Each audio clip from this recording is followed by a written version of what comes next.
referentes, no solo a nivel regional, sino internacional, por su amplia experiencia y su seguimiento a todos los estándares y protocolos gracias al trabajo multidisciplinario que vienen desarrollando todas las personas que están trabajando en la Organización Nacional Antidopaje.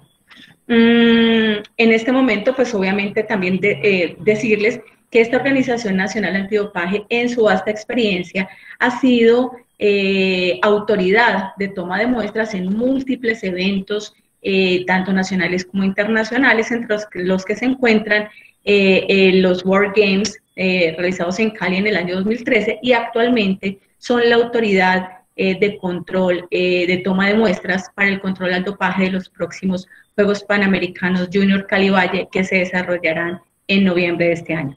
Entonces, para mí es un gusto darle la bienvenida a los dos ponentes que nos acompañarán el día de hoy. En primer lugar, tendremos al doctor Orlando Reyes. El doctor Orlando Reyes es médico cirujano de la Universidad Nacional, es especialista en medicina deporte de la Universidad del Bosque y es actualmente el coordinador de la Organización Nacional Antidopaje, como les digo, con una vasta experiencia en el tema como coordinador y hace parte también de la Comisión Médica de Panam Sports. Doctor Orlando Reyes, muchas gracias por aceptar esta invitación y bienvenido. Muchas gracias, Irma. Muchas gracias a todos. ¿Comenzamos o presentas primero a Isabel? No sé, yo creo que no, si quiere, si quiere también, como usted quiera, lo podemos hacer. También entonces, enseguida vamos a tener a la doctora Isabel Cristina Giraldo. La doctora Isabel Cristina Giraldo es abogada con una amplia experiencia también en la parte jurídica y en la parte de gestión de resultados de la Organización Nacional Antidopaje. Ella es abogada especialista en psicología jurídica y forense y máster en Derecho Deportivo Internacional del Ministerio del Deporte. Entonces, pues, por supuesto, pues nada, tenemos a 12 ponentes que, pues, idóneos en el tema que vamos a escuchar hoy. Pues, bienvenidos a ambos y, pues, entonces le damos paso al doctor Orlando. Gracias, Isabel, también por estar aquí con nosotros. Bien. Muchas gracias, doctora Irma. En primer lugar, dar un saludo a todos los miembros de AMEDCO que están conectados el día de hoy. Un saludo especial al doctor Héctor Parra, presidente de la Sociedad Colombiana de Medicina del Deporte, y pues a todos su equipo de colaboradores. Entonces, hemos trabajado con el anterior presidente de AMEDCO y con el doctor Parra, actual presidente de la sociedad. Hemos estado trabajando desde el Ministerio del Deporte siempre, digamos, en unas actividades especialmente de tipo legislativo, de las cuales les va a hablar la doctora Isabel Cristina, y han sido, digamos, un apoyo muy fuerte a AMEDCO y por supuesto sus asociados en estas nuevas normas que una de las cuales trataremos el día de hoy. AMEDCO pues es la sociedad reconocida o es una de las sociedades reconocidas en Colombia y en el área y pues que asocian a los colegas de medicina del deporte y de la actividad física también. Y pues por supuesto es también un referente desde el punto de vista académico y científico en el país. Entonces, pues para mí es un gusto estar con ustedes. Estaremos yo y la doctora Isabel Cristina Giraldo más adelante. Vamos a tocar dos temas. Vamos a tocar un tema general. El mío es un tema general que de pronto ya muchos de ustedes conocen, pero que quiero ahondar en algunos tips especiales que actualmente pues nos han preocupado y que es bueno que todos los médicos que trabajen con deportistas pues los conozcan. Entonces voy a compartir la pantalla.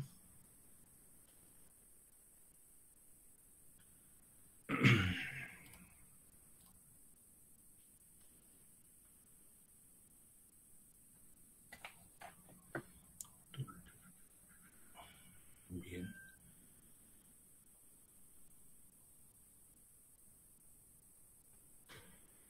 Ahí se ve bien la presentación. Sí, señor, se ve perfecto. Bueno, ok, listo. Bien, cada país tiene que tener una organización nacional antidopaje. Esa organización antidopaje en Colombia recayó sobre el Ministerio del Deporte, el anterior Coldeportes y hoy Ministerio del Deporte. En cada país, como les decía, tiene que haber una organización nacional antidopaje diferente, digamos, al concepto que a veces se maneja, y es que el control de dopaje lo hacen los laboratorios.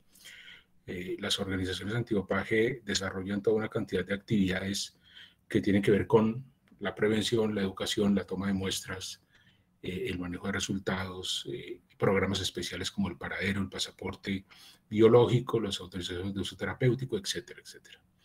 Entonces, es importante que se entienda primero este primer concepto, y es que, pues, organizaciones antidopaje hay una por cada país, mientras que laboratorios hay, actualmente deben estar unos 32, 34 laboratorios acreditados. Es posible que cambien esos números generalmente cambian dependiendo de las características, dependiendo sobre todo también de las auditorías que se hagan a los laboratorios. Bien, este es el equipo de trabajo de la Organización Nacional Antidopaje de Colombia, ¿sí? Que tiene las personas que trabajan en este grupo del Ministerio del Deporte y que desarrollan en conjunto todas las actividades. Tenemos, aparte de este equipo de trabajo aquí, hay un equipo externo, que son los oficiales de control dopaje que toman muestras, dentro de los cuales está la doctora Irma, que está moderando el día de hoy. Están también los médicos del Comité de Autorizaciones de Uso Terapéutico, que son los médicos que examinan las solicitudes para utilizar una sustancia prohibida en el tratamiento médico de un deportista. Está un grupo de expertos de la unidad de pasaporte biológico, que son las personas que evalúan los cambios fisiológicos que aparecen o que pueden aparecer en los reportes de laboratorio de las muestras que se toman para pasaporte biológico. Básicamente, digamos, como que ese es el equipo de trabajo. Como ustedes seguramente ya saben, el Código Mundial Antidopaje, pues, es el documento, digamos, como más importante, es la columna vertebral, es el eje central del Programa Mundial Antidopaje.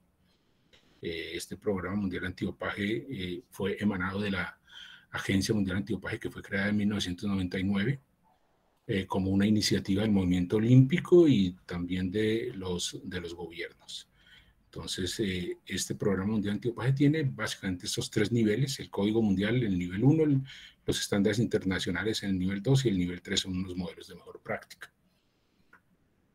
Los estándares internacionales son unos documentos que hacen operativo el código, que lo hacen, digamos, lo aterrizan, digamos, digamos, la norma general o la norma genérica que está en el código, y ya se vuelve, mediante estos estándares internacionales, más procedimental, aterrizan allí los procedimientos que se deben hacer en cada una de las esferas que abarca el Código Mundial Antidopaje. El estándar internacional más conocido por toda la comunidad deportiva es la lista prohibida, o lista de sustancias y métodos prohibidos, como se le llame. El segundo es el estándar internacional de laboratorios, que es el estándar, pues, que rige, como su título lo dice, los procedimientos que deben seguir los laboratorios que están acreditados por la Agencia Mundial Antidopaje.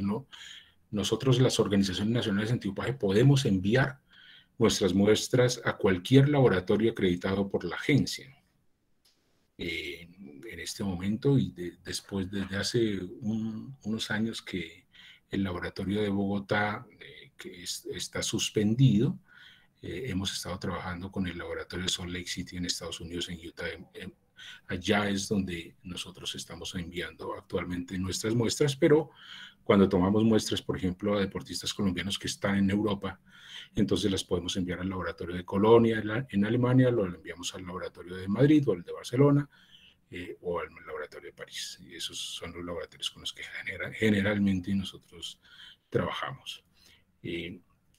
Es importante entender que estos estándares internacionales, todos estos que estoy mostrando, son de obligatorio cumplimiento por las organizaciones antidopaje. Y entiéndase organizaciones antidopaje básicamente a las ONATs, que son las organizaciones nacionales antidopaje, y a las federaciones internacionales, y también a los organismos deportivos responsables de grandes eventos, como por ejemplo el COI, responsable de los Juegos Olímpicos, el Comité Paralímpico Internacional, responsable de los Juegos Paralímpicos, y enseguida pues existen otras. Aquí en el área panamericana pues está Panam Sports, que es la responsable de desarrollar los Juegos Panamericanos, Estado de Sur de los Juegos Suramericanos, Estado de Evo de los Juegos Bolivarianos, Estado de Cabe de los Juegos Centroamericanos y Caribeños, etcétera, etcétera.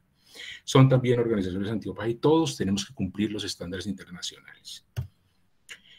El otro estándar es el estándar de muestreo de investigaciones, que pues habla de todos los procedimientos que se tienen que seguir por las organizaciones en la manera como se deben tomar las muestras y cómo se deben hacer los planes de distribución de controles. Está el otro estándar muy importante para ustedes los colegas, y es el estándar internacional de exenciones de uso terapéutico, o se ha traducido también como estándar internacional de autorizaciones de uso terapéutico. Ya hablaremos algo de esto en la presentación. Está el estándar internacional de protección de la privacidad y manejo de la información personal, que también nosotros tenemos que seguir, aparte también, por supuesto, de las leyes colombianas, la ley de habeas data, etcétera, que también, pues, por supuesto, debido a que las organizaciones antidopaje manejamos una información, pues, muy sensible, pues, obviamente tenemos que seguir esta confidencialidad del manejo de la información. Está este estándar, que es el estándar, pues, que nos hace doler la cabeza a las organizaciones antidopaje, y es el estándar de cumplimiento por los signatarios. Este es el estándar que le dice a las organizaciones antidopaje cuáles son las mínimas condiciones, los mínimos, digamos, los mínimos alcances, las mínimas condiciones que deben cumplirse en todas las actividades que hace o que tiene una organización antidopaje, para estar en cumplimiento del Código Mundial Antidopaje. Entonces, la Agencia Mundial Antidopaje hace una cantidad de auditorías sobre los organismos deportivos, sobre las organizaciones antidopaje, sobre las federaciones internacionales, etcétera, y revisan si se está cumpliendo con el código. Nosotros tuvimos una auditoría de la WADA aquí en el 2019. Finalmente nos declararon en cumplimiento la organización antidopaje, que, como lo dije, es diferente del laboratorio. El laboratorio está tratando de recuperar su certificación, pero la Organización Nacional Antidopaje pues nunca la ha perdido, y estamos en este momento en cumplimiento del código. Estos son dos estándares nuevos que empezaron a regir a partir del 1 de enero de este año, del 2021, junto con la nueva versión del código. El código ha tenido varias versiones. La primera fue en el 2003, 2009, 2015, y luego la última versión comenzó a regir el 1 de enero de este año, y trajo consigo estos dos estándares internacionales, uno de los cuales, el de manejo de resultados, va a ser tratado a fondo por la doctora Isabel Giraldo. Bien, entonces yo lo que hice es que quiero mostrar algunos tips especiales, no hacer, digamos, una charla secuencial, larga, magistral, sino más bien hablar de algunos puntos que son importantes para que tenga en cuenta todo el personal de apoyo del atleta. El código dice que el personal de apoyo es todo personal que se encuentra alrededor del atleta, lo soporta, lo apoya, e incluye allí al entrenador, al médico, al fisioterapeuta, al nutricionista, al psicólogo, etcétera. Toda una cantidad de personas que, pues, eh, digamos, los que hemos tenido la fortuna de acompañar atletas en eventos, pues nos hemos dado cuenta de que ese es un equipo multidisciplinario realmente importante para el control biomédico del atleta o como se llama. Entonces, ustedes, los colegas y los demás profesionales que hacen parte de esos equipos multidisciplinarios son definidos en el código como personal de apoyo. Bien.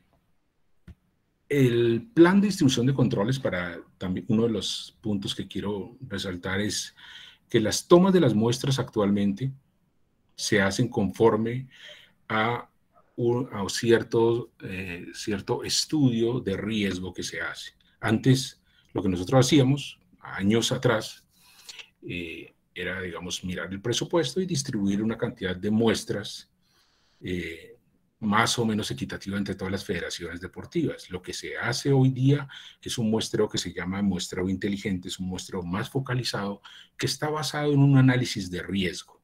Es por eso que es posible que ustedes no nos vean tanto en las competencias, en los eventos deportivos, pero sí tenemos más fuerza en el muestreo fuera de competencia. Esas variables que se miran para analizar el riesgo en un plan de distribución de controles están más o menos resumidas acá, y es el muestreo previo que se haya hecho en federaciones, el riesgo por deportes y disciplina. Ese análisis de riesgo a su vez tiene una cantidad de variables y una ponderación que se tiene en cuenta, y finalmente nos da cuáles son las disciplinas, los deportes y las disciplinas que tienen más riesgo, a las cuales nosotros entonces vamos a focalizar ahora más el muestreo en competencia y fuera de competencia. Actualmente en el mundo se hace más muestras fuera de competencia que en competencia.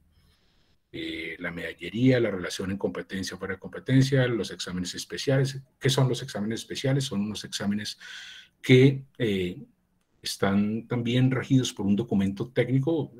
Después de los estándares internacionales vienen otra cantidad de documentos que se llaman guías y documentos técnicos que también debemos cumplir. Uno de esos es el documento técnico de exámenes especiales, que nos dice a nosotros más o menos cuál es la proporción de algunos exámenes, como por ejemplo exámenes de estimulantes de la eritropoyesis, exámenes como la hormona del crecimiento, factores liberadores, etcétera, etcétera.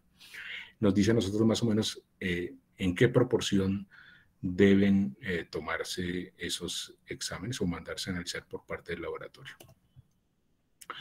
Eso es importante, digamos, pues para que lo sepan en cuanto al muestreo.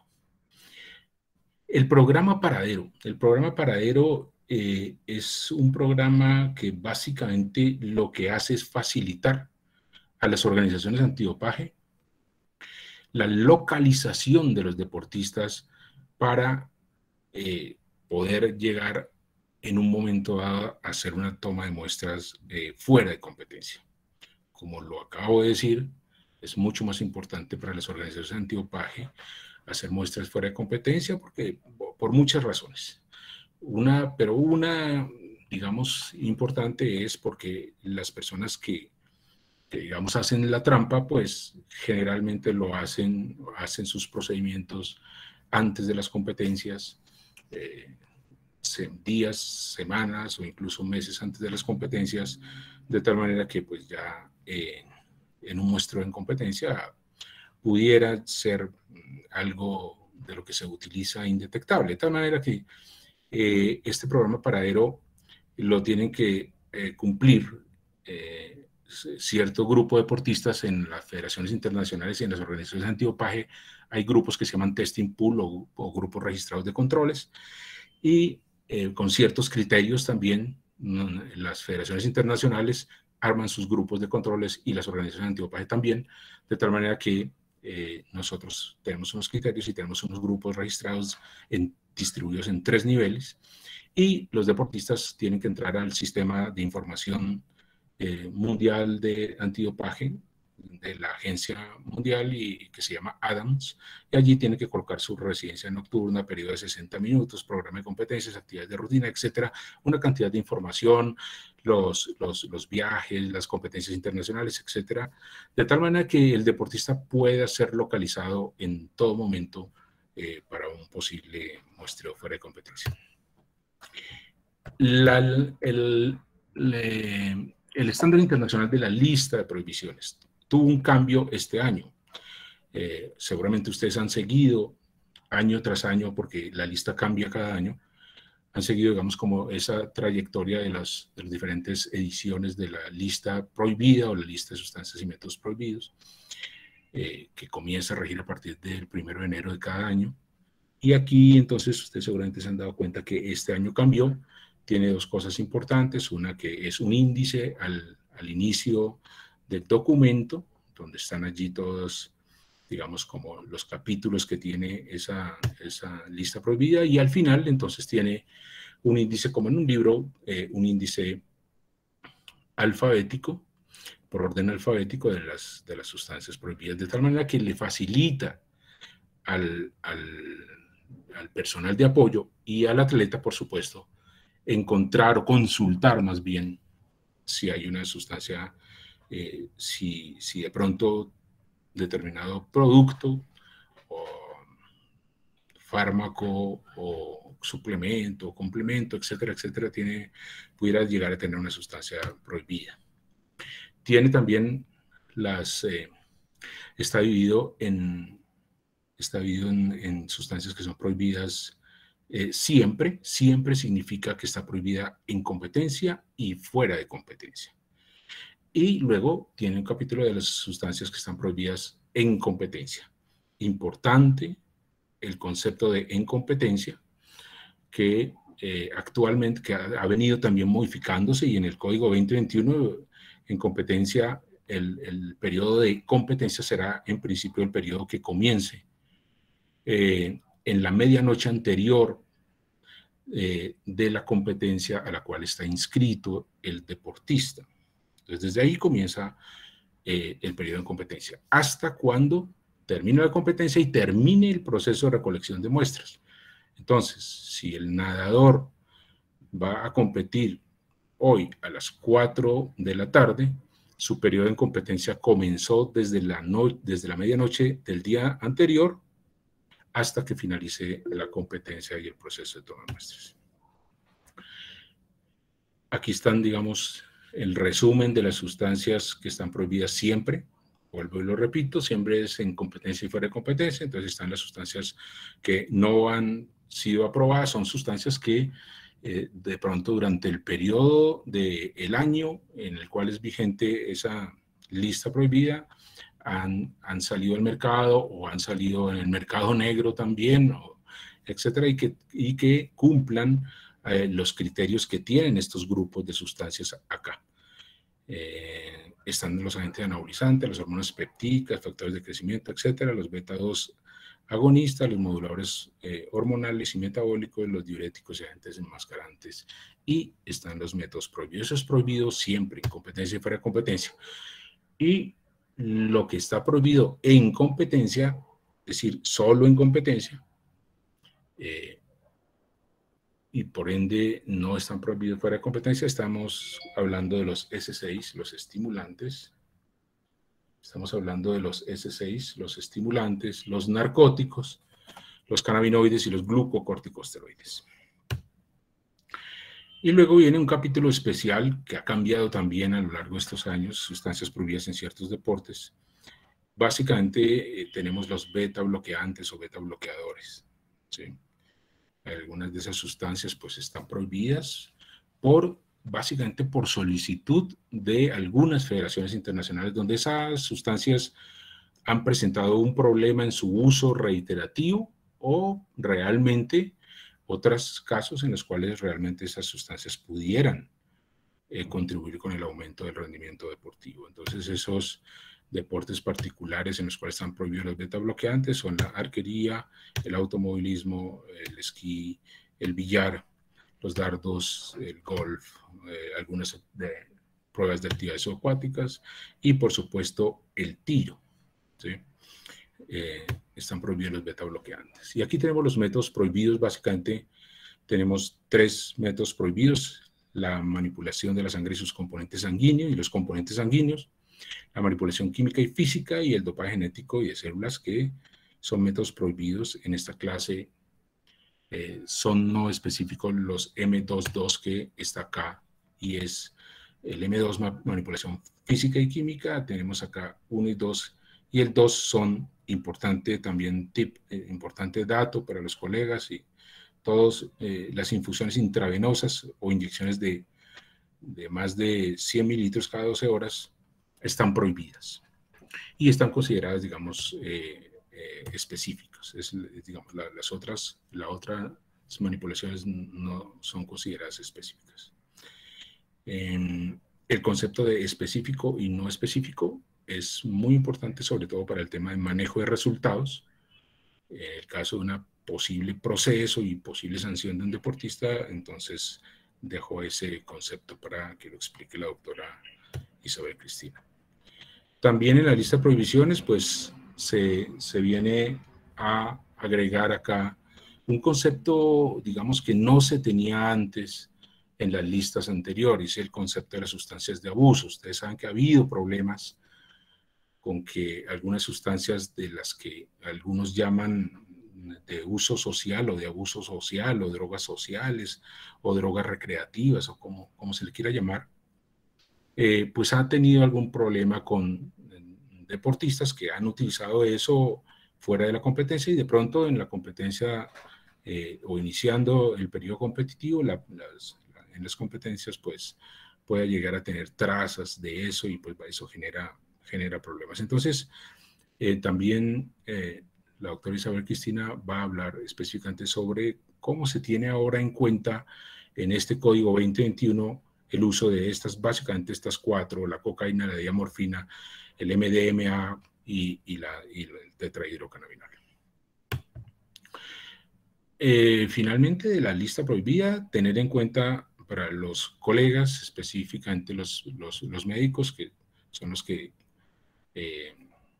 formulan, es el tema de los glucocorticoides. Tengamos mucho cuidado con el tema de los glucocorticoides. Son sustancias que están prohibidas en competencia, y digamos, quiero hacer digamos, la advertencia que deben estar muy cuidadosos cuando sea publicada la lista 2022, porque muy posiblemente allí, claro que la lista se publicará antes, por supuesto, por ahí más o menos en octubre o tal vez a finales de septiembre se esté publicando la que va a ser vigente en el 2022, porque allí muy posiblemente todas las rutas parenterales van a estar prohibidas de los corticosteroides. Bien, un ejercicio muy simple que quiero hacer acá es el de la búsqueda de una sustancia, ¿sí? A veces hay sustancias que no son muy conocidas. Por ejemplo, me llama ayer un colega de Indeportes Antioquia y me dice: quiero saber si la esopiclona es una sustancia prohibida. Yo ni idea de la esopiclona, no la conozco. Nadie tiene por qué conocer todas las sustancias, y menos si no las usa frecuentemente. Entonces, el ejercicio de la búsqueda, dije, bueno, venga, la buscamos. Entonces, en la lista prohibida, se coloca acá, y pues es muy simple. Ustedes bajan la lista prohibida de cualquier fuente. Está en la página del Ministerio del Deporte, en la página de la UNAD, que ya va a salir, está en la página de la UADA, etcétera, y colocan aquí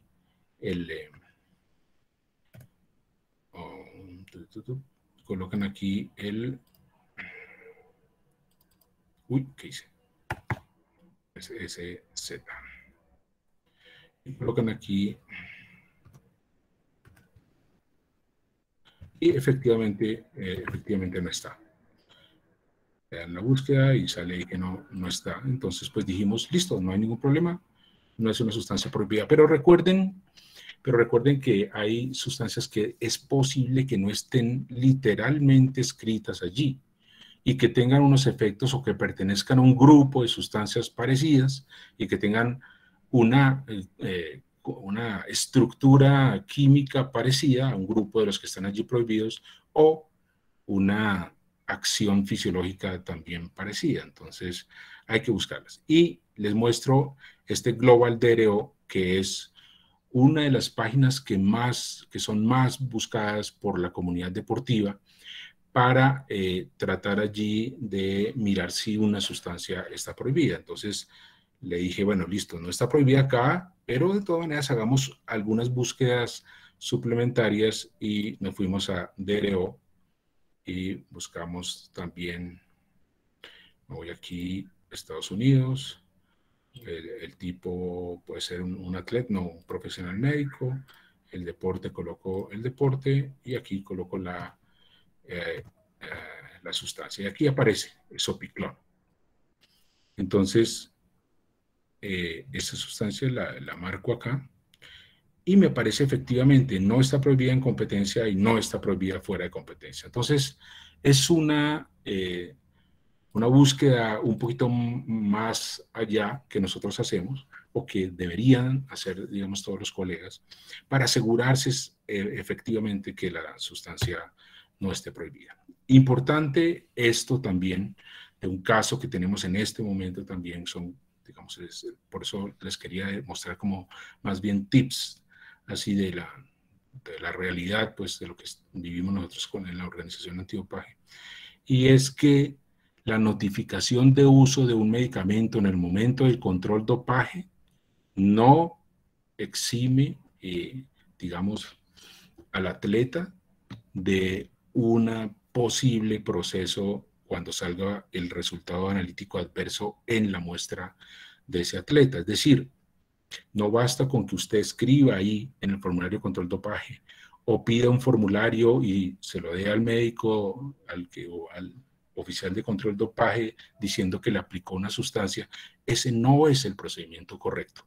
Eso funcionaba hace tal vez unos 15 años por ahí, pero se llamaba notificación de uso, pero actualmente ese no es el procedimiento. El procedimiento es solicitar una autorización de uso terapéutico, como ustedes seguramente la mayoría lo deben saber. Ese procedimiento es solicitarle a una organización antidopaje el permiso para utilizar una sustancia prohibida en el tratamiento médico de un deportista. Se debe hacer, llenar un formato 30 días antes de la aplicación o empezar o del inicio del uso del medicamento. Esto, por supuesto, en patologías en las cuales se pueda hacer precisamente ese estudio y se puede hacer esa solicitud con el tiempo apropiado. 30 días antes, está hablando básicamente de 30 días antes del evento deportivo al cual el deportista está programado, de tal manera que usted tenga, que el comité de autorizaciones de uso terapéutico tenga suficiente tiempo para estudiar y darle a usted la respuesta. Identificación clara del deportista, la historia clínica completa, importante esto, los exámenes clínicos y paraclínicos, la declaración del médico sobre la necesidad del uso de la sustancia, la dosis, frecuencia, vías de administración, etcétera, etcétera.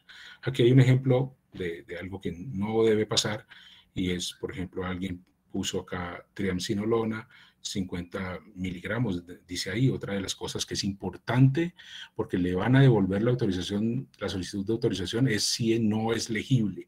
Nosotros los médicos, pues, tenemos fama, por lo menos, de no escribir tan bien, pero hay que escribir muy claro allí. Y coloca aquí con la bupivacaína también, subcutánea e intraarticular. Bueno, o es subcutánea o es intraarticular y eso no se debe hacer así. ¿A quién se solicita? ¿Quién lo solicita, perdón, la autorización de uso terapéutico? Pues el atleta y el médico. El responsable finalmente es el atleta. Pero en este caso, pues se trata de un procedimiento que básicamente el formulario lo tiene que llenar el médico porque eso es información información que él conoce muy bien. ¿A quién se le solicita? A la Organización Nacional Antidopaje en el caso de un deportista del nivel nacional, es decir, a la organización, al grupo del Ministerio del Deporte.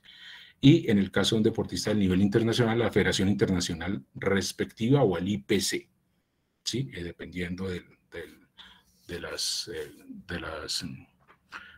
los deportes y disciplinas del deporte paralímpico. ¿Quién califica qué es un deportista del nivel nacional y qué es un deportista del nivel internacional? Lo califica la Federación Internacional respectiva. Es decir, deportista del nivel internacional no es un deportista que salga fuera del país a participar en un evento fuera del país. Eso no lo hace ya un deportista del nivel internacional, sino unos criterios que establece cada federación internacional. Y para el tema del paralímpico, aquí hay 10 deportes, como por ejemplo el esquí alpino, el paratletismo, etcétera, el hockey, el powerlifting, por ejemplo, están acá, la paranatación, en los cuales si usted tiene deportistas de estas disciplinas deportivas, debe solicitar directamente al IPC, al Comité Paralímpico Internacional. Los criterios que utilizan los médicos del Comité de Autorizaciones son que la solicitud ha llegado bien, de tiempo, el atleta experimentaría un significante deterioro de la salud si se suspende la sustancia, por supuesto. El uso de la sustancia o método prohibido no produce un aumento adicional del rendimiento físico, por supuesto. El uso de una sustancia o método prohibido con el fin de incrementar niveles normales bajos de una hormona endógena tampoco será aceptado. Ahí también tengo un ejemplo muy reciente en un proceso con un deportista. Un médico declaró y dijo, no, es que yo lo que quiero es que la testosterona suba un poquito dentro del rango normal. Entonces, pues ahí de una, pues declaró que estaba utilizando alguna sustancia prohibida. No existe una razonable alternativa terapéutica al uso de la sustancia o método prohibido. Y la necesidad del uso, pues no puede ser consecuencia del uso previo no terapéutico. El anterior, es tal vez el más importante. Que no exista una razonable alternativa terapéutica al uso de la sustancia o método prohibido. Entonces, yo les quería traer esos puntos especiales porque son importantes, sobre todo para los colegas de medicina deportiva que están acá en el auditorio. Importante esto, las condiciones para aplicar una AUT retroactiva. Pues, por supuesto, en un tratamiento de emergencia. Usted no va a pensar en una situación de emergencia si pide o no pide una autorización. Eso no tiene ningún sentido. Por supuesto que prima el estado de salud e incluso la vida del atleta por sobre todas las cosas, por supuesto. Entonces usted trata al deportista y ya después, si ha usado una sustancia prohibida, entonces debe solicitar una autorización de uso terapéutico retroactivo. Y pues también cuando aquí hay algunas condiciones que están en el estándar internacional de autorización de uso terapéutico, ustedes pueden leer y bajar de la Agencia Mundial Antidopaje. Pero básicamente el tratamiento de emergencia, o en algunos casos que no hay un tiempo suficiente o circunstancias excepcionales. Por ejemplo, nosotros en unos Juegos Panamericanos recibimos unas autorizaciones de uso terapéutico ahí, ya ha comenzado los Juegos, porque, no sé, tal vez el colega no conocía al deportista. Hay países que no tienen, digamos, pues el control biomédico y todo ese grupo multidisciplinario como lo tiene Colombia, que es de verdad un país que tiene, digamos, que tiene unos grupos de profesionales acompañando deportistas realmente buenos y excepcionales. Importante también, por ejemplo, que se metan a esta parte de aquí de la WADA, este link de la WADA, acá, en el cual usted puede ver una información médica que apoye las decisiones de los comités de autorizaciones de uso terapéutico. Entonces, ustedes se encuentran acá, si usted tiene un atleta con una patología específica y quiere utilizar sustancias prohibidas en esa patología, puede mirar acá, referirse a este sitio donde hay algunas patologías importantes acá, el dolor neuropático, el asma, ese déficit de atención, la insuficiencia renal, anafilaxis, etcétera, etcétera. Y allí puede darse cuenta usted cuáles son los criterios que utilizan los comités de autorizaciones de uso terapéutico para estudiar el caso y para darle a usted o no el permiso, y entonces usted ahí de una vez se va a dar cuenta si pues va a ser posiblemente autorizado o no la sustancia para la cual usted está pidiendo permiso.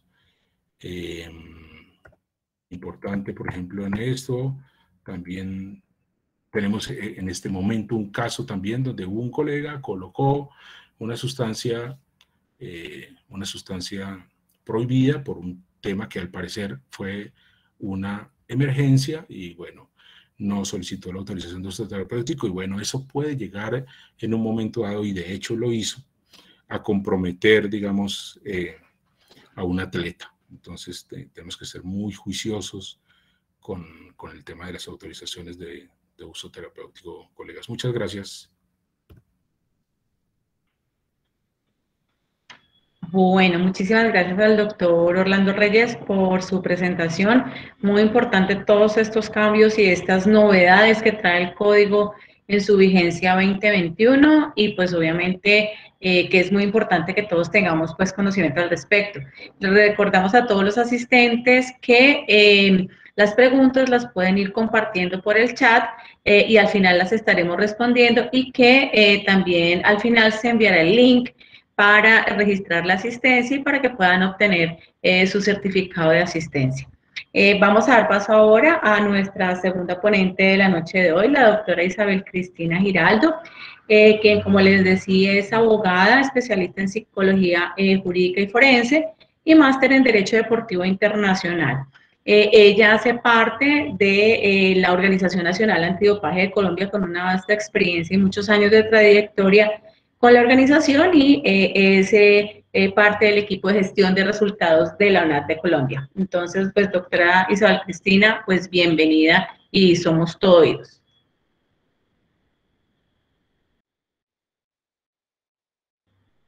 ¿Puedes abrir tu micrófono, por favor?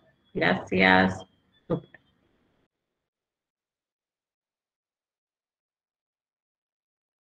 Hola, buenas noches, ¿me escuchan? Sí, perfecto. Bueno, estaba agradeciendo la invitación. AMEDCO se ha caracterizado por trabajar armónicamente con nuestra organización antidopaje y hoy, con la expedición de la Ley 2084 de 2021, vamos a darnos cuenta que AMEDCO es protagonista dentro de la labor que se está desarrollando en la lucha contra el dopaje a nivel nacional. Voy entonces a compartir mi presentación. ¿Me informan, por favor, si la ven? Sí, doctora, ya estamos viendo su pantalla. Vale, muchas gracias.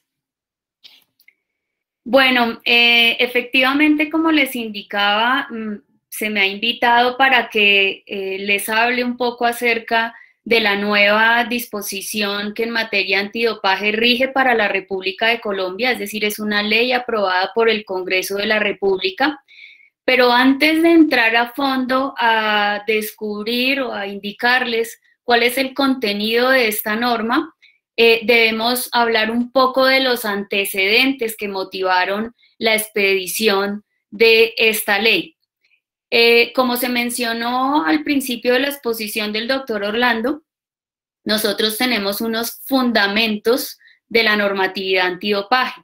Estos fundamentos básicamente los encontramos en la Convención Internacional contra el Dopaje en el Deporte, expedida por la Organización de las Naciones Unidas para la Educación, la Ciencia y la Cultura, UNESCO, y por el otro lado, un elemento fundamental de todo este andamiaje normativo que es el Código Mundial Antidopaje. Hay una cosa muy especial y es que en este esquema las dos instituciones, es decir, la UNESCO y la Agencia Mundial Antidopaje, además de proferir estas disposiciones a las que estamos haciendo alusión en el día de hoy, ejercen una auditoría permanente sobre el cumplimiento de ellas. no solamente por parte de los organismos deportivos, del personal de apoyo, de los médicos, expertos, especialistas en medicina del deporte, sino también por parte de los estados. Es decir, actualmente la lucha contra el dopaje tiene dos grandes autoridades que además auditan el cumplimiento de sus normas, la UNESCO y la Agencia Mundial Antidopaje. Tanto es así que ustedes en la Convención Internacional contra el Dopaje en el Deporte, que la van a encontrar, la pueden encontrar por Google como la Ley 1207 del 2008, porque eso fue incorporado al ordenamiento jurídico colombiano mediante una ley. En esa convención, si revisamos el contenido de ella, encontraremos la permanente alusión a la Agencia Mundial Antidopaje. Por ejemplo, dice que hay que apoyar el cometido de la Agencia Mundial Antidopaje, es decir, su objeto, sus propósitos, sus fines, sus normas. Por otro lado, hay que apoyar la financiación de esta agencia, que por cierto es por partes iguales entre los estados y el movimiento olímpico, y adicionalmente se insta a los estados, o más bien cambio la palabra insta por se obliga a los estados a facilitar la tarea de la Agencia Mundial Antidopaje. Mientras tanto, cuando revisamos el Código Mundial Antidopaje, que es un documento de orden privado, hay un artículo al que hace referencia al monitoreo del cumplimiento del código y la convención. Es decir, tanto en un instrumento como en el otro, se empiezan a apalancar sus cometidos y a precisar que los cumplimientos de los compromisos que se reflejen en la Convención de la UNESCO serán supervisados, de modo que la conferencia de las partes, que es el máximo órgano que vela por el cumplimiento de la Convención, y la Agencia Mundial Antidopaje adviertan sobre la implementación que se hace del código y de la convención por parte de los gobiernos. Teniendo esto claro, teniendo claro que son dos grandes instituciones que expiden las normas y que además, sea de paso decir, estas normas se rigen por un principio de armonización, es decir, ninguna riñe con otra, más bien buscan un desarrollo paralelo y igualitario. Teniendo esto claro, encontramos dos tipos de ordenamiento jurídico.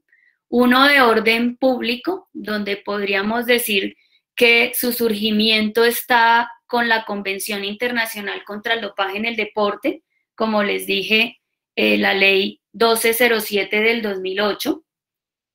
Y fruto de esa convención nace la Ley 2084 de 2021, unas normas que estamos actualizando dentro del decreto 1085 del 2015, que es un decreto que recopila todos los reglamentos, todas las normas reglamentarias del sector, y adicionalmente la Ley 2083 de 2021, que mediante la cual se hizo una actualización de un tipo penal, es decir, de un artículo que tiene el Código Penal colombiano, que ya existía hace 20 años, porque estaba en una ley del 2000, la ley 599 del 2000, y que simplemente, como lo expresó en su momento la Procuraduría, era necesario entrar a actualizarlo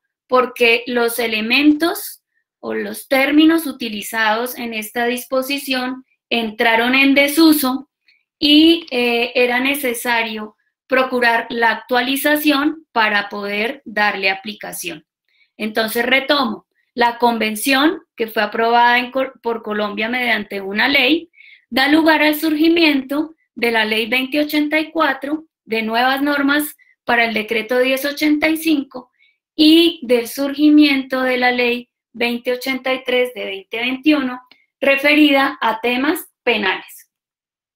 Por otro lado, encontramos el Código Mundial Antidopaje. El Código Mundial Antidopaje, como lo expresó el doctor Orlando, es el documento fundamental y universal porque se busca la armonización, como lo dije anteriormente, en el cual se basa el Programa Mundial Antidopaje.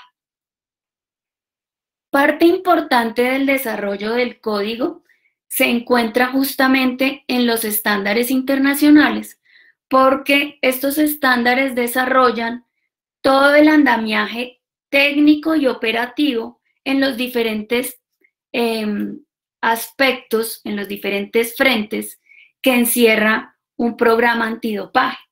Como bien lo mencionaba el doctor Orlando, hoy la Agencia Mundial Antidopaje exige el cumplimiento de 8 estándares. La lista de provisiones, la de autorización de uso terapéutico, el de controles e investigaciones, el de laboratorios, el de gestión de resultados, que es nuevo estándar, el de protección de la privacidad y la información personal, el de cumplimiento y el de educación. Y también hay otras normas que regulan el tema antidopaje y son los reglamentos de las federaciones internacionales, que por supuesto deben ser acogidos por las federaciones nacionales. En conclusión, en el mundo, los estados y el movimiento deportivo se rigen por las mismas disposiciones antidopaje y estamos obligados a su cabal cumplimiento. Bien, centrándonos ya, o más bien dejando de lado estos antecedentes, vamos a referirnos entonces a la Ley 1207 del 2008, porque es, digamos que la ley que más motivó el surgimiento de la Ley 2084, y más la motivó, por como lo vamos a ver más adelante, por unos vacíos de orden jurídico, más bien legal, que nos dejó para la aplicación de las normas, siendo estados que adhirieron, que adoptaron la convención. Rápidamente les explico que la convención, aprobada en el 2015 por la UNESCO, cuenta con 3 partes fundamentales. Una refiere a los apéndices. Entonces, el articulado de la convención dice que son apéndices, es decir, documentos no obligatorios, el Código Mundial Antidopaje y las normas internacionales o estándares internacionales de laboratorio y controles. Después nos dice que hay unos anexos y dice que son anexos la lista de prohibiciones y la norma internacional de autorización de uso terapéutico. Estas, para la convención o dentro de la convención, sí son de carácter obligatorio y cada que se genere un cambio, por ejemplo, la lista que cambia anualmente, inmediatamente, de manera automática, esta norma, esta disposición anexa a la convención, cambia como lo definió en su momento la Agencia Mundial Antidopaje. Adicionalmente, la convención cuenta con 43 artículos. Dentro de esos 43 artículos se definen varios deberes para los estados, como el deber de actuar por conducto de organizaciones antidopaje o de expedir normas que restrinjan la disponibilidad y el uso de sustancias y métodos prohibidos en el deporte, respecto a lo cual es muy enfática en decir que deben expedirse disposiciones que ataquen este fenómeno y que adicionalmente impongan un régimen sancionatorio. Y también encontramos una disposición que llama a los estados a implementar medidas contra el personal de apoyo de los deportistas que cometan infracciones a las normas antidopaje.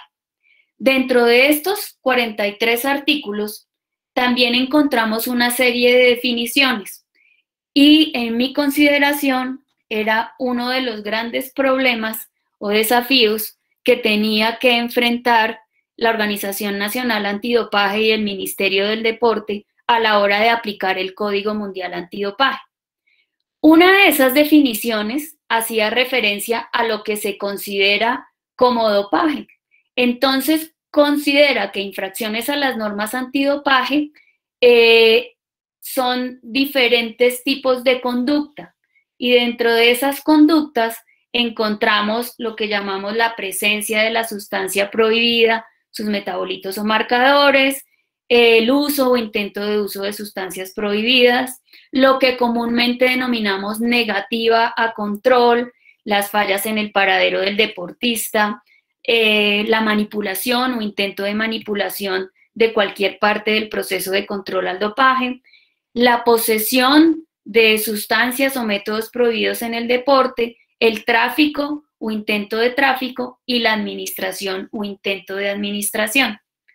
Así están definidas en el artículo 3 de la Convención las infracciones a las normas antidopaje. Sucede que, como el código ha ido cambiando y ha tenido nuevas versiones, la primera en el 2003, luego una en el 2009, otra en el 2015, y hoy hablamos de la versión del año 2021, encontramos que las disposiciones, algunas, fueron cambiando, y una de las que ha generado mayor cambio es la que define lo que es una infracción a la norma antidopaje. Entonces, además de las 8 que acabo de enunciar, que van hasta administración o intento de administración por parte de un deportista u otra persona de una sustancia o método prohibido, con la versión del Código Mundial Antidopaje del 2015 y de este año encontramos 3 infracciones nuevas. El Código del 2015 agrega la infracción denominada complicidad o intento de complicidad por parte de un deportista u otra persona. Finalmente, esa conducta ha de entenderse como un proceso de conspiración, de concertación entre individuos para entrar a infringir la norma antidopaje. Un ejemplo claro de esta infracción, para entenderlo, podría ser el caso del US Postal, donde cada individuo ejercía un papel para vulnerar la norma antidopaje. Entonces, uno llevaba la sustancia, otro la proporcionaba, otro desaparecía las evidencias y otros eran quienes dirigían cada operativo de dopaje. Otra de las infracciones que se añaden a ese catálogo de 8 que trae la Convención es la denominada asociación prohibida.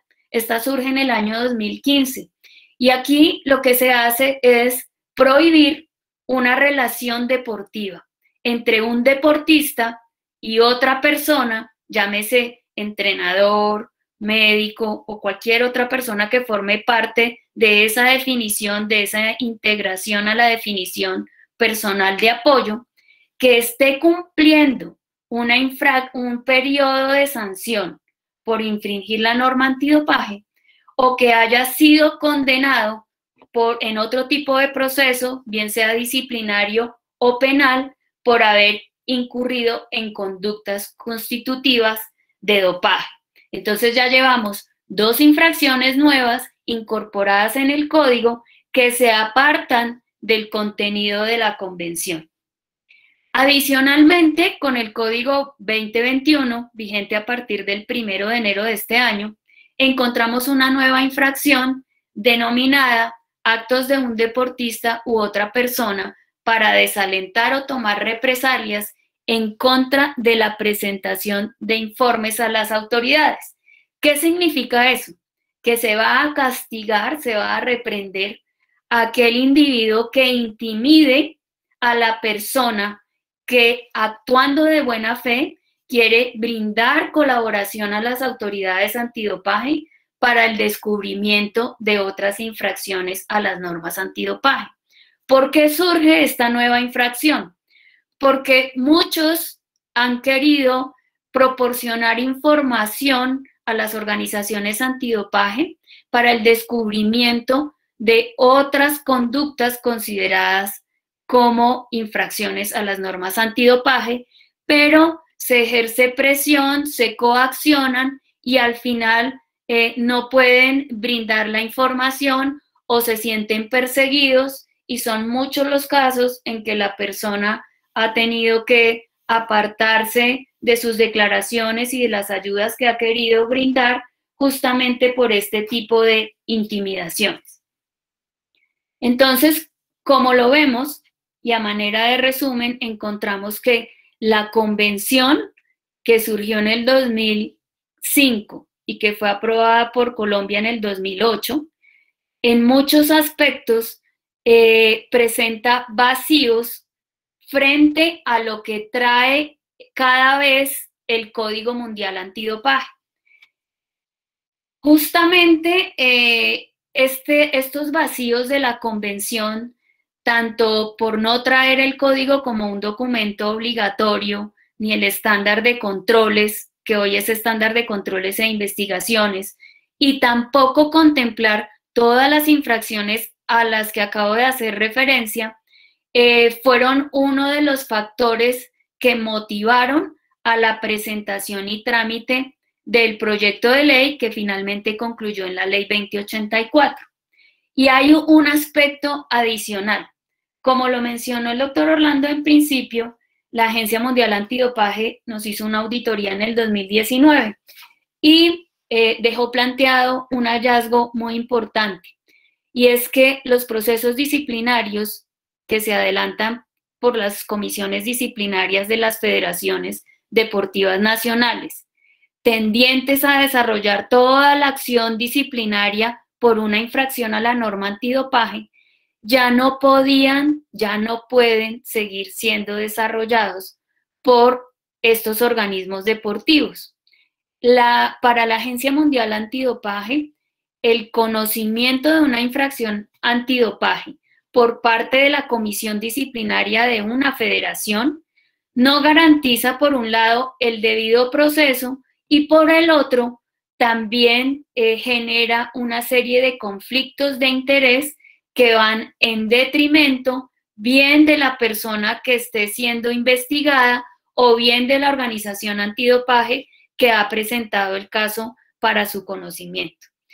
Finalmente, en la auditoría quedó muy claro el mensaje de la agencia, y es que se hace necesaria y urgente la creación del Tribunal de Expertos justo e imparcial y operacionalmente independiente, de conformidad con el artículo 8.1 del Código, que finalmente define cómo debe estar configurado un tribunal y cuál es su ámbito de acción. Adicionalmente, el Código nos trae nuevas disposiciones.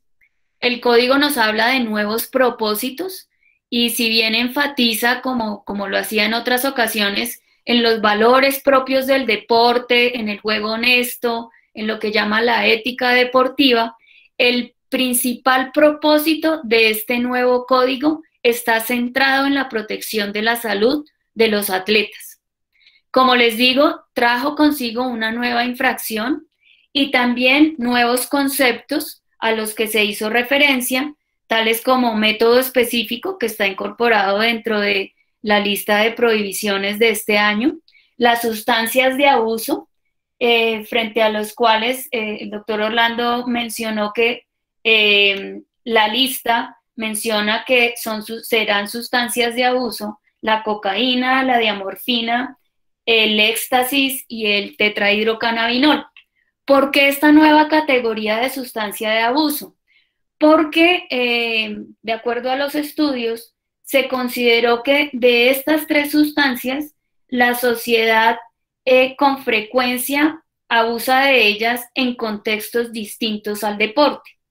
De tal manera que si un deportista puede demostrar que utilizó la sustancia, esas a las que acabo de referirme, fuera de competición, y que no estaba relacionado ese uso con el rendimiento deportivo, puede ver reducida significativamente su sanción, su periodo de inhabilitación. Es decir, Si tenemos una sanción estándar hoy para un resultado analítico adverso de 4 años de periodo de inhabilitación como sanción, con este tipo de sustancias y con la demostración que debe hacer el atleta, su periodo de inhabilitación puede verse reducido a 3 meses, y si además demuestra que pertenece a un programa de rehabilitación, esa sanción puede verse incluso reducida hasta 1 mes de periodo de inhabilitación. Eso dentro de los nuevos conceptos. También hay otros conceptos como el de deportista recreativo o como el de suspensiones provisionales, que ya rápidamente vamos a ver más adelante. También hay una mayor relevancia a lo que es la gestión del resultado. La gestión del resultado antes era una guía y ahora es un estándar de obligatorio cumplimiento por parte de las organizaciones antidopaje. Y finalmente allí lo que se establece son las pautas que debe seguir una organización antidopaje y un órgano de disciplina cuando tienen conocimiento de una infracción a la norma antidopaje. Llegando entonces al tema que nos ocupa, encontramos la expedición de la Ley 2084 de 2021, por la cual se adoptan medidas de prevención y de lucha contra el dopaje en el deporte.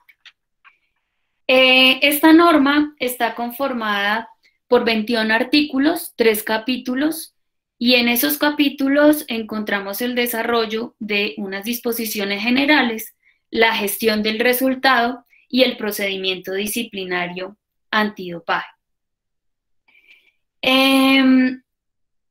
Desde mi punto de vista, la parte más importante de esta ley, teniendo en cuenta esos antecedentes que acabo de explicarles y la problemática a la que nos enfrentábamos, está superada con lo que establece el artículo 1 de esta norma, que es el objeto. Porque este objeto establece que las disposiciones de lucha contra el dopaje en el territorio nacional han de entenderse que deben ser conformes a los parámetros y los estándares de la Agencia Mundial Antidopaje y por ende al Código Mundial Antidopaje. La Ley 2084, desde el objeto y en apartes de su desarrollo, menciona el código y los estándares, de tal manera que nosotros ya logramos hacer una incorporación de ese instrumento al ordenamiento jurídico colombiano. Cada vez que la agencia vaya a hacer una modificación con una nueva versión del Código Mundial Antidopaje, nosotros ya tendríamos superado el asunto y no persistiríamos en ese vacío que se nos presentaba en el pasado y que acabo de explicarles. España, por ejemplo, hace unos años tuvo una dificultad muy grande ante la UNESCO y con la Agencia Mundial Antidopaje, porque ellos siempre expedían una nueva norma cada vez que el Código Mundial Antidopaje era modificado. Como el Congreso de la República funciona, esto que no lo sepa todo el mundo, igual o peor que el nuestro, entonces el aprobar una norma es totalmente complejo, es una complicación grandísima para una organización antidopaje, y España quedó catalogada como no conforme con las disposiciones antidopaje, no en cumplimiento, justamente porque las disposiciones que referían a infracciones nuevas no estaban tramitados por su Congreso de la República. De modo que, al referirnos a Código Mundial Antidopaje y estándares internacionales de la Agencia Mundial Antidopaje, todo el tiempo vamos a estar a la par con las actualizaciones que WADA entienda debe proceder a efectuar durante cierto periodo de tiempo. La ley también define el alcance, es decir, hacia quiénes va dirigida esta disposición. Señala la norma que estas disposiciones son de obligatorio cumplimiento por parte de los deportistas, miembros de su personal de apoyo, entrenadores, dirigentes deportivos, organismos deportivos y demás entidades que conforman el Sistema Nacional del Deporte. En el artículo 3º también se logró algo muy importante y fue definir cuáles son las competencias del Ministerio del Deporte en materia antidopaje y cuáles las de la organización antidopaje. En resumen, podríamos decir que el ministerio es responsable de fijar la política, de asegurar la independencia operativa en materia antidopaje, y ese asegurar la independencia operativa va para la Organización Nacional Antidopaje.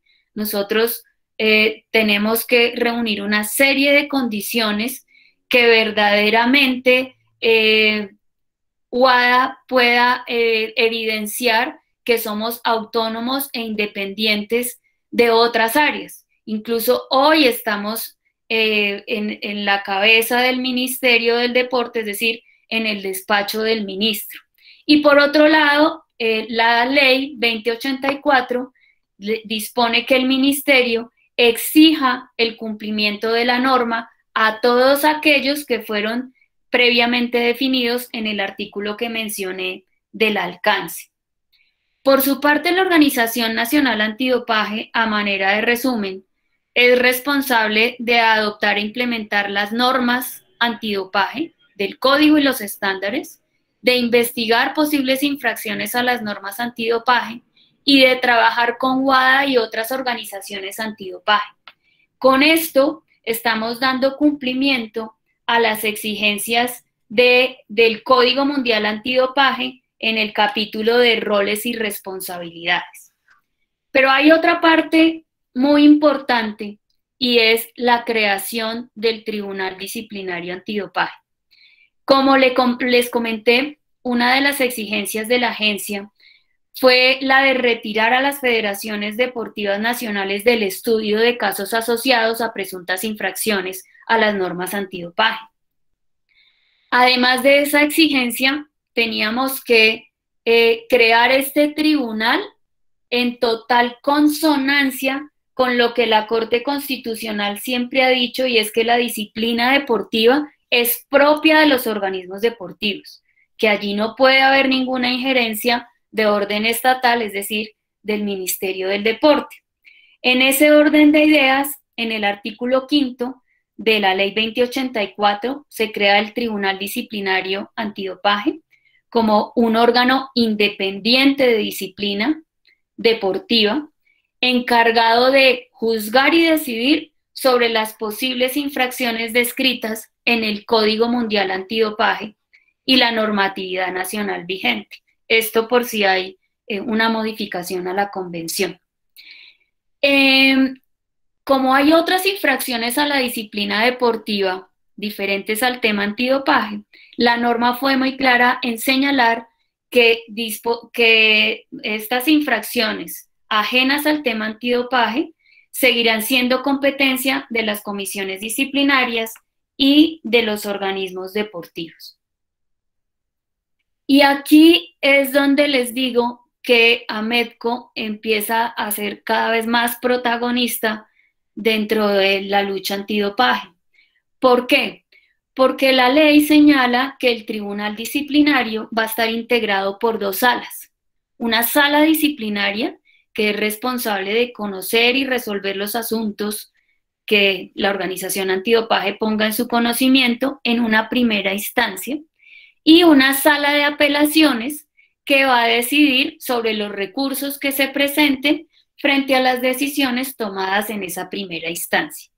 Las dos salas van a estar constituidas por dos abogados y un médico especialista en medicina del deporte. La ley establece que para constituir el tribunal debe hacerse una convocatoria, un concurso público que derive en una convocatoria, y que esa convocatoria y ese concurso deben ser efectuados en conjunto por AMEDCO, por el Comité Paralímpico Colombiano y por el Comité Olímpico Colombiano. Adicionalmente, la ley refiere a que estos miembros, es decir, los 6 miembros en total, serán elegidos para periodos de 4 años.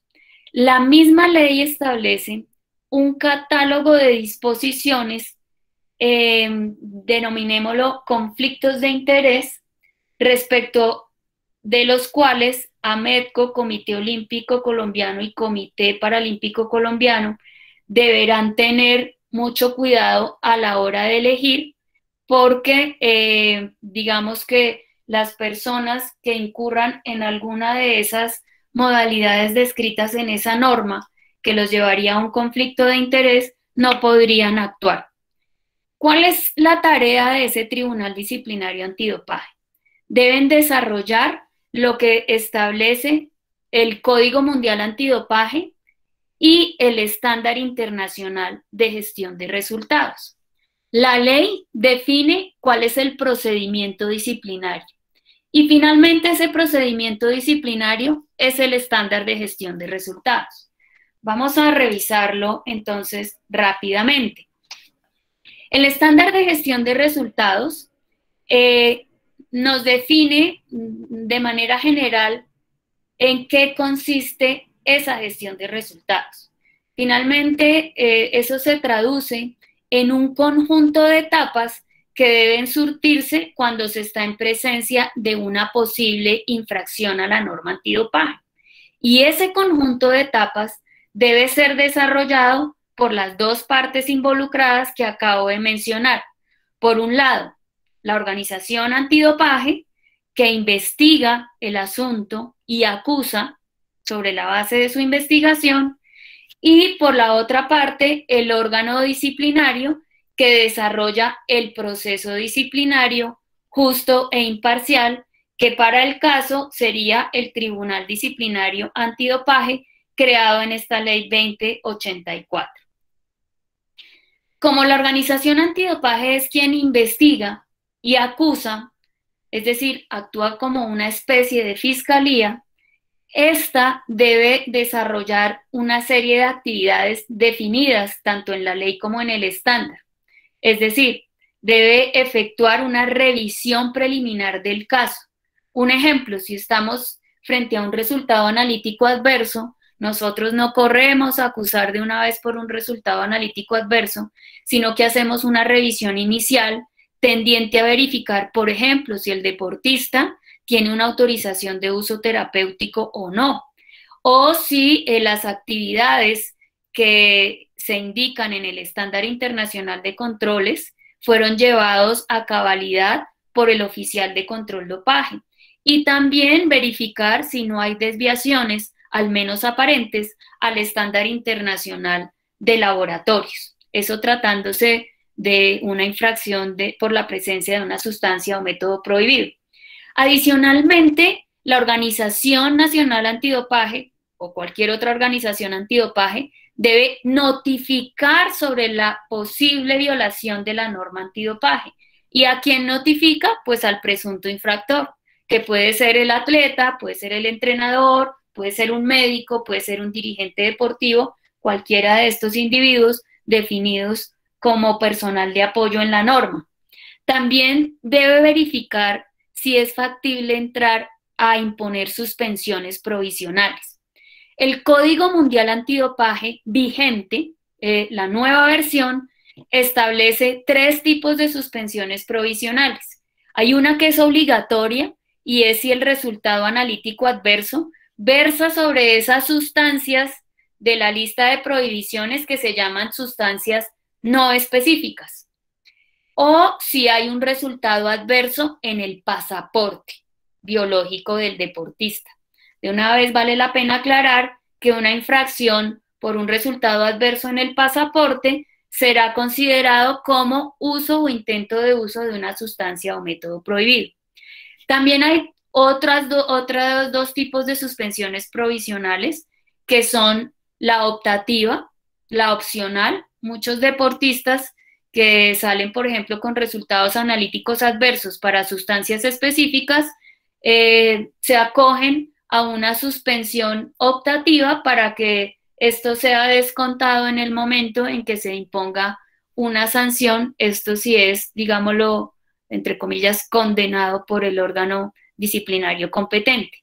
Y una suspensión voluntaria, que es cuando el individuo, dentro de diferentes etapas que establece la norma en el proceso, voluntariamente señala que quiere someterse a esa suspensión. Es muy similar a la suspensión provisional optativa.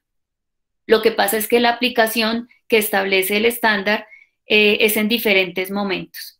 También la organización antidopaje acusa de la violación de las normas antidopaje, y en esa acusación ante el órgano de disciplina, es decir, ante el tribunal, debe acompañar una propuesta de las posibles consecuencias, es decir, que se ha aplicado un periodo de inhabilitación estándar o que se ha tenido en cuenta la suspensión provisional que se aplicó en principio, en fin. Entonces, hasta acá, la organización antidopaje investiga y acusa. Cuando acusa, lo hace ante el órgano disciplinario, y el órgano disciplinario va a desarrollar el proceso. Ese proceso está, como lo indiqué, en la Ley 2084 y en el estándar de gestión de resultados. Finalmente, el órgano de disciplina lo que va a hacer es el desarrollo de un proceso de audiencia, va a tomar una decisión y va a dar lugar, si es del caso, a que las partes presenten recursos, en este caso, la apelación. En ese orden de ideas, un proceso de gestión de resultados va desde la notificación al presunto infractor hasta que se resuelve el caso por parte del órgano de disciplina. Por último, es pertinente indicar que estas normas, el estándar y la ley, refieren a los derechos que se tienen a las audiencias, de tal forma que se privilegia la oralidad. El estándar dice que hay que efectuar al menos una audiencia con 3 fases o 3 audiencias que conlleven a una fase inicial en la cual se presenta el caso por las partes. El investigado y la organización presentan el caso ante el órgano de disciplina. Una fase probatoria en la que se evalúan las pruebas y se escuchan a los expertos. Un experto puede ser un director de laboratorio, otro médico, en fin.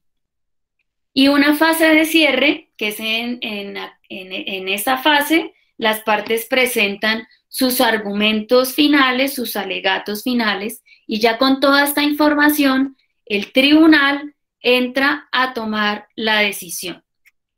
En ese orden de ideas, pues quedó expuesta lo que es el contenido del Estándar Internacional de Gestión de Resultados, a grosso modo, y el contenido de la Ley 2084 de 2021 como nueva norma que nos rige dentro del Sistema Nacional del Deporte y a todos los que estamos involucrados con el tema del sector deporte en el país.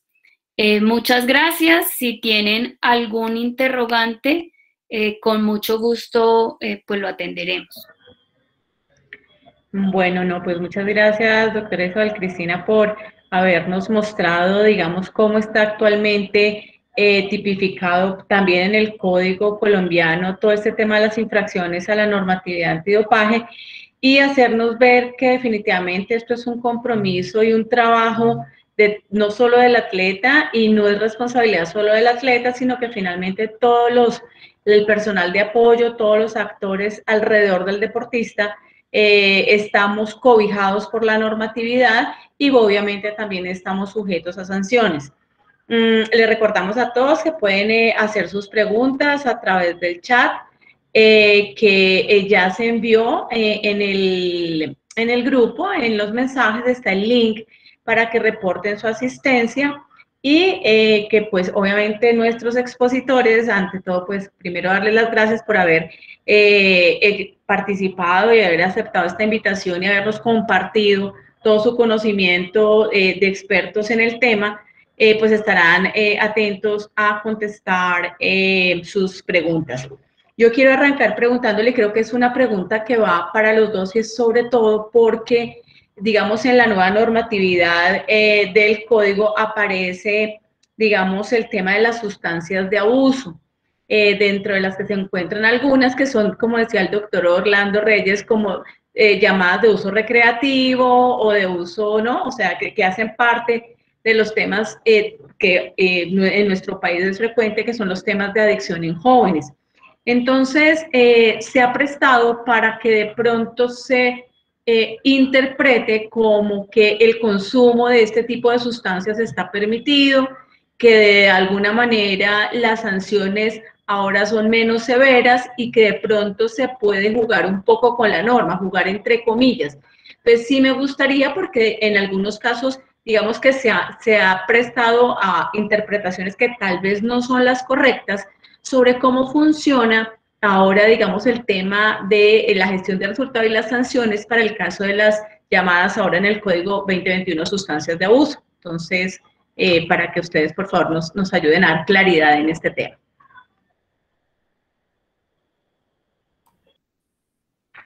¿Quién quiere empezar? No, simplemente para referirme a dos cosas. Las sustancias de abuso son las indicadas en la lista. O sea, para WADA son solamente esas. Y refiere, pues me corrigen si de pronto estoy expresándolo mal, la cocaína, la diamorfina, el éxtasis y el tetrahidrocannabinol. Esas sustancias se consideran de abuso o se les da esa categoría porque, como lo expresé, a veces la sociedad abusa de ellas en contextos distintos al deportivo, en otros contextos. Cuando un deportista tiene un resultado analítico adverso para este tipo de sustancias, inmediatamente no se le aplica una reducción. La carga de probar que fue en un contexto distinto al deporte el uso de esa sustancia y que no pretendía aumentar su rendimiento está en el atleta. Es decir, el atleta con pruebas tiene que convencer a la organización antidopaje y al tribunal disciplinario de cada uno de los parámetros exigidos en la norma para que haya una reducción de la sanción estándar a los 3 meses o al mes si además se incorpora en un programa de rehabilitación, que para la incorporación en ese programa de rehabilitación también hay una serie de exigencias del deportista hacia su organización nacional antidopaje. No es decir, me incorporé porque me incorporé en el programa de rehabilitación Los Pollitos, no. Es una cosa seria, con evidencias en todos los frentes. Eso tendría que explicar de mi parte. Bien, no, está explicado todo, ya lo hiciste. De todas maneras, pues esos, por ejemplo, los estimulantes que están en el grupo S6 de la lista prohibida y el tetrahidrocannabinol, por ejemplo, que está en el S9, son sustancias que son solamente prohibidas en competencia. Entonces, lo que se ha querido es que un deportista que de pronto utiliza esa sustancia en un contexto, como lo dijo la doctora Isabel, fuera de competencia, no vaya de pronto a tener un resultado analítico adverso, o si lo tiene, pues se tenga en consideración eso. Eso parte desde hace muchos años con los problemas que se tuvo con la marihuana, y que de pronto el muchacho se fumaba su porro y de pronto en una competencia al día siguiente o algo así, pues salía positivo por marihuana. Entonces se subió un poco el umbral, no para autorizar eso, como pregunta Irma, que de pronto pudiera ser malinterpretado. Por supuesto que no, las sustancias siguen siendo prohibidas en el deporte, ¿sí? Pero pues con base en un estudio que se hizo hace más o menos 2 años, o un poco más acá, que tuvo una estadística, donde se vio una estadística de esa utilización de sustancias en deportistas.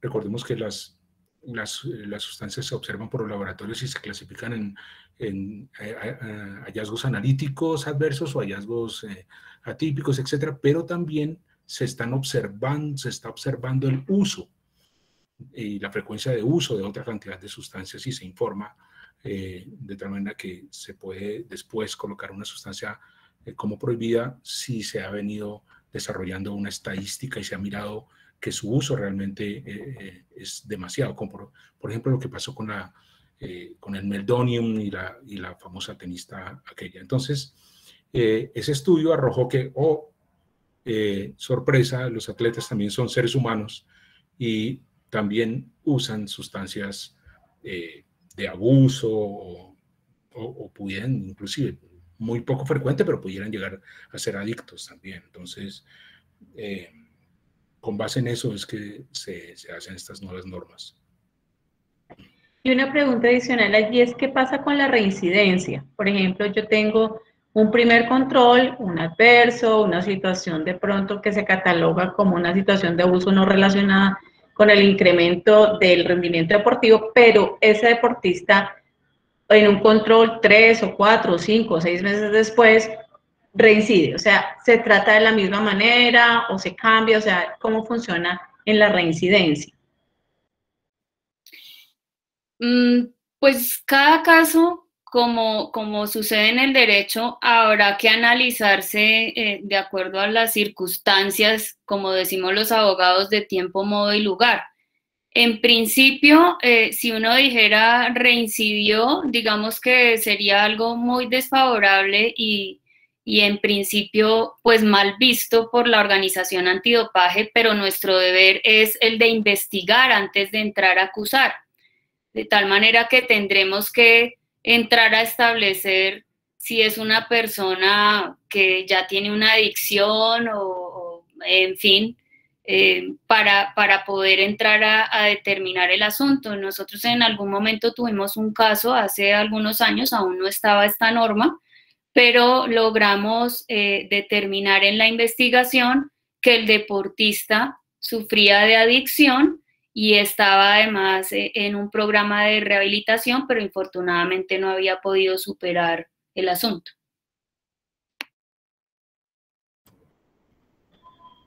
Quiero complementar ahí una cosa y es que, digamos, estos son casos muy especiales y por eso están definidos los 4 allí.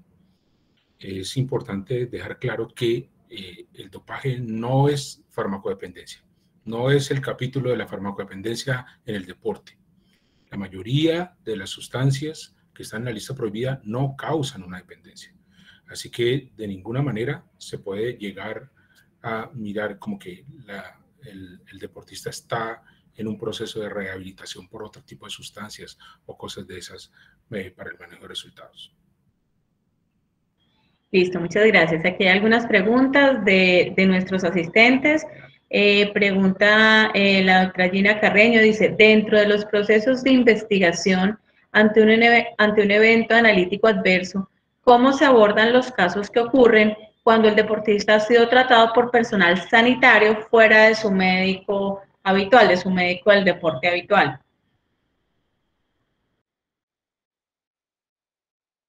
Quien quiera. Bueno, comienzo, yo creo que es un tema muy, muy interesante y comienzo por algo que seguramente la doctora Isabel Cristina lo dijo y es el tema de la responsabilidad objetiva y es que el código tiene como uno de sus ejes centrales el tema de la responsabilidad objetiva que ahorita Isabel Cristina les explicará bien. De tal manera que el deportista pues, es responsable hasta que no se muestre, digamos, como lo contrario. Muy importante esa pregunta y es que hay atletas, no tanto en Colombia, porque como lo dije, en Colombia hay buenos grupos de personal multidisciplinario alrededor del atleta, pero en otros países es muy frecuente. Y es que el atleta es tratado en su EPS, en su IPS o por donde sea, y de pronto es tratado con una sustancia prohibida en un tratamiento médico. Entonces es deber en primer lugar del deportista hablar con cualquier médico, si no es el médico deportólogo, si no es el médico que está a su lado, a su cargo, en su equipo o instituto departamental, etcétera, etcétera, pues decirle al médico, mire, yo soy deportista, puedo estar sometido en cualquier momento a un control dopaje, de tal manera que, por favor, revise la lista prohibida, y bueno, y también entonces hablar con otros ya colegas que sean especialistas en la materia. Isa. Bueno, sí, efectivamente, frente a un resultado analítico adverso, lo que hace cualquier organización antidopaje es lo que exige el código y los estándares. Entonces, revisar que no hay ninguna desviación aparente que se haya generado por nuestro ejercicio derivado del cumplimiento de los estándares o que el deportista no tenga una autorización de uso terapéutico. Si en ese ejercicio de revisión inicial, de revisión preliminar, observamos, evidenciamos que no hay ninguna desviación aparente, entra entonces la aplicación de ese principio de responsabilidad objetiva que indica que es deber personal del deportista asegurarse de que ninguna sustancia prohibida ingrese a su organismo. Muchos casos se han presentado, no solo a nivel nacional, sino que WADA ha llevado ante el TAS, y lo primero que se le indica al deportista es que su deber era procurar que esa sustancia prohibida no ingresara al organismo, y si fue a un personal sanitario fuera del habitual, él tenía la obligación de señalar que es un deportista y que a su organismo no puede entrar ninguna sustancia prohibida indicada en el estándar. Adicionalmente, para eso existen las autorizaciones de uso terapéutico, que el doctor Orlando explicó claramente, o en el momento con un periodo estándar que establece la norma de autorizaciones de uso terapéutico, o una autorización de uso terapéutico retroactiva.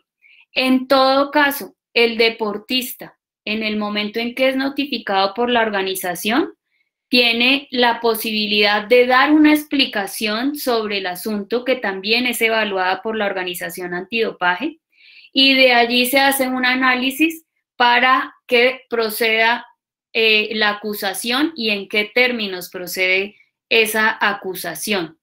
Finalmente, si en principio la organización que tiene la obligatoriedad de probar que se cometió la infracción, luego esta se traslada al deportista y él tendrá que demostrar cuál fue la situación, por qué la sustancia ingresó a su organismo, cómo ingresó y que no era su intención vulnerar las disposiciones antidopaje. Pero todo esto es probando. Las pruebas son fundamentales como en todo proceso. Bueno, muchas gracias, doctores. Bueno, aquí hay una que es con respecto al tetrahidrocannabinol, creo que son dos en una creo que ya la contestamos, y es que si un deportista es positivo para tetrahidrocannabinol y luego se hace un control y luego sale otra vez, la primera, la sanción puede ser de 1 a 3 meses, pero después, ¿qué pasa? Y en esa misma línea, ¿qué pasa de pronto si en esta primera vez el deportista no tiene la opción de asistir a un centro de rehabilitación? Entendemos que en Colombia eso no es tan fácil, son costosos, esto no tiene una cobertura, digamos, por las EPS y este tipo de atención. Y si la norma, digamos, es explícita en decir que sea obligatorio que asista a un sitio de rehabilitación para que se comprometa a no volver a consumir. Entonces, ¿cómo funciona ahí esa parte? Y adicional a esta pregunta, que está un poquito larga, pero todo hace referencia a lo mismo, ¿qué pasa cuando es de pronto por consumo medicinal de cannabis? Ahora que está como tan de moda el tema del cannabis en uso medicinal. Entonces, ahí les dejo pues esa inquietud. Pues yo creo que en las respuestas que dimos hace un momento, como que abordamos el tema. No es simplemente con que el deportista arroje un resultado analítico adverso para una de esas sustancias, sino que pueda demostrarle a la organización que fue en un contexto fuera del deportivo, fuera de la competencia, y que adicionalmente no pretendía aumentar el rendimiento.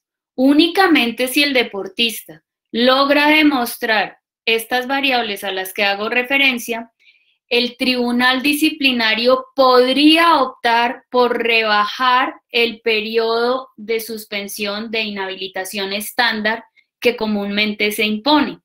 En ese orden de ideas, los 3 meses solamente se aplican si se pueden corroborar con las pruebas aportadas por el deportista esas situaciones. El tema de la rebaja a 1 mes es si el deportista demuestra que pertenece a un programa de rehabilitación, pero no es un tema obligatorio en la norma. Digamos que es una de las opciones que se le da al deportista, de que además de demostrar que no hubo intención, de que el contexto no fue en la competencia, que no tenía la intención de aumentar el rendimiento, pues demuestra que está inscrito en un programa de rehabilitación, pero no es obligatorio. ¿El doctor Orlando quiere agregar algo? No, por ahora. Bueno, tenemos aquí una pregunta del doctor Andrés Hernández. Dice, en caso de que se suspenda un deportista por una supuesta infracción analítica y ya finalizando el proceso se demuestra que no hubo culpabilidad, ¿cómo responde el comité antidopaje? O sea, ¿qué pasa allí? Esa es muy buena pregunta, que además nosotros la hemos formulado a WADA, porque no tiene ninguna respuesta diferente a que el periodo de suspensión que se aplicó, sea culpable o no, se aplicó. La norma, infortunadamente, no tiene, más bien tiene un vacío en ese sentido, y desde las organizaciones antidopaje siempre hemos propuesto la creación de algún mecanismo, pero hasta el momento no sucede así. Es importante aclarar, para Andrés, es importante aclarar que tal vez Comité Antidopaje, no sé si se refiere a la Organización Nacional Antidopaje, tal vez sí. Entonces voy a hacer de cuenta que el Comité Antidopaje se refiere a la Organización Nacional Antidopaje. Es importante aclarar, como seguramente ya Isa lo dijo, perdón, en su presentación, y es que la Organización Nacional Antidopaje, digamos, recauda unas pruebas, un hallazgo analítico adverso, una denuncia, etcétera, etcétera, arma, digamos, un caso, mira si existe realmente unos motivos y unas pruebas, sobre todo, para de pronto acusar a alguien, o un deportista, o un médico, o un personal de apoyo, un entrenador, etcétera, y acusa, digamos, actuamos en ese momento como una pequeña fiscalía, porque creemos que ahí tenemos toda la convicción, de acuerdo al código y a los estándares, no por suposiciones de nada, sino de acuerdo a las pruebas, que puede haber una infracción de las normas antidopaje, y es el órgano digamos, de manejo de resultados, la autoridad de manejo de resultados, pues quien inicia el proceso, y finalmente, después de ese proceso, de un debido proceso con todos los derechos que tiene el deportista a su defensa, finalmente dicen si eso constituyó una infracción de la norma antidopaje y si eso genera una suspensión definitiva del deportista o no genera una suspensión definitiva. En el caso, por ejemplo, de que ese deportista haya pertenecido, por ejemplo, a un programa de estos de apoyo del Ministerio del Deporte, pues lo más posible, lo más probable es que una vez se ha suspendido de pronto los apoyos económicos a ese deportista, luego, si salen no responsable y todo, esos apoyos es posible que se le devuelvan. No sé si complementé algo de lo que dijo Isabel Cristina o lo dañé. No, estuvo muy bien, y claro, me imagino que es un poco que lo que se pueda devolver se devolverá. Obviamente el tiempo de sanción, pues imposible regresar. Claro, una cosa importante que digamos que hay que tener en cuenta es que, digamos, el control antidopaje actualmente, y dentro de todos estos cambios, y como pues como todo proceso, pues tiende a la mejoría, tiende a ir mejorando la cosa.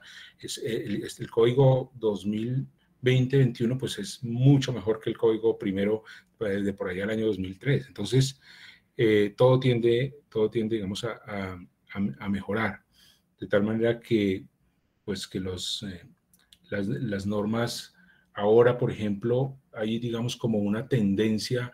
Antes se decía, bueno, vamos a buscar, digamos, a los tramposos y entonces vamos a sancionarlos.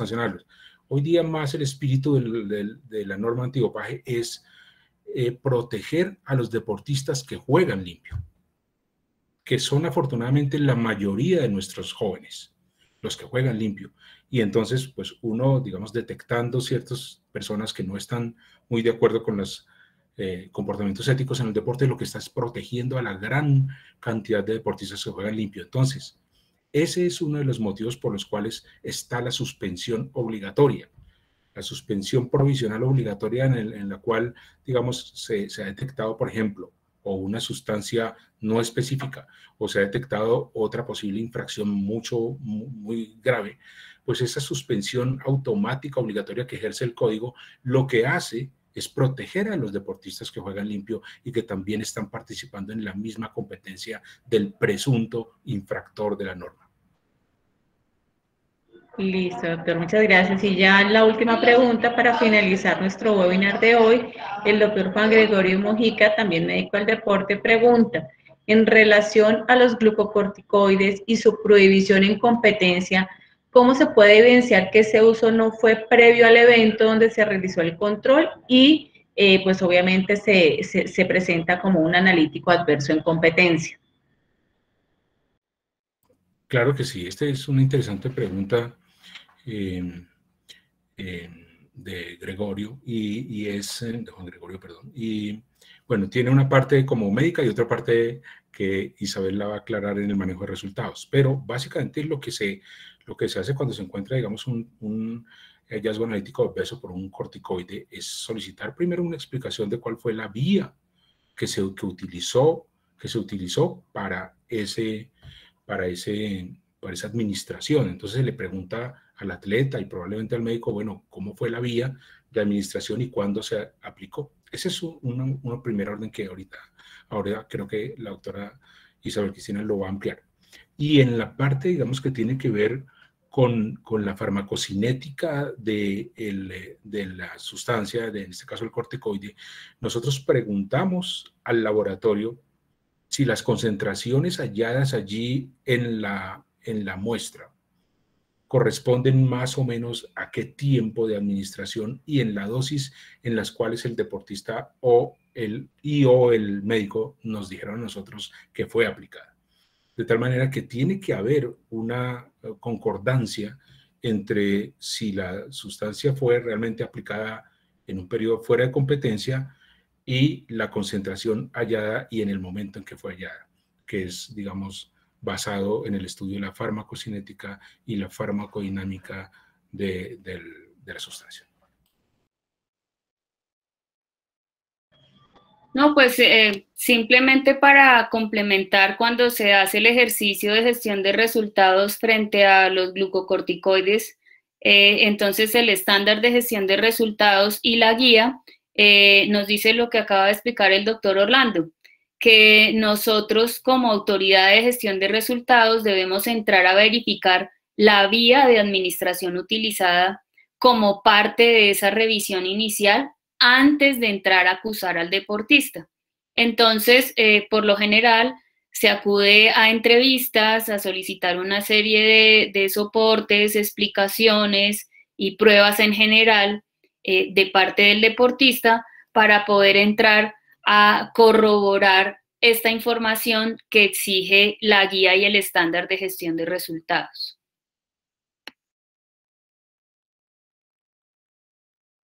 Bueno, no, entonces pues creo que esta es la última pregunta de nuestro webinar de esta noche. De parte de la Asociación de Medicina del Deporte de Colombia, pues y en el mío personal, pues Para mí ha sido un gusto enorme haberlos tenido hoy en esta interesante disertación sobre control al dopaje, que creo que a todos, pues obviamente nos compete. Muchas gracias al doctor Orlando Reyes, director de la Organización Nacional Antidopaje de Colombia, a la doctora Isabel Cristina, como abogada del programa y de la Organización Nacional, a todos los que nos han acompañado la noche de hoy por haber atendido esta invitación y pues por supuesto a la asociación. Entonces, pues de mi parte, mil gracias a todos, muy buenas noches y gracias, doctores, y a la doctora Isabel por haber participado la noche de hoy. Muchas gracias a ustedes, a MEDCO, por la invitación y a los asistentes. Muchas gracias, vale, doctora Isabel. Muchas gracias a todos, buenas noches. Buenas noches. Vale, gracias, buenas noches a todos.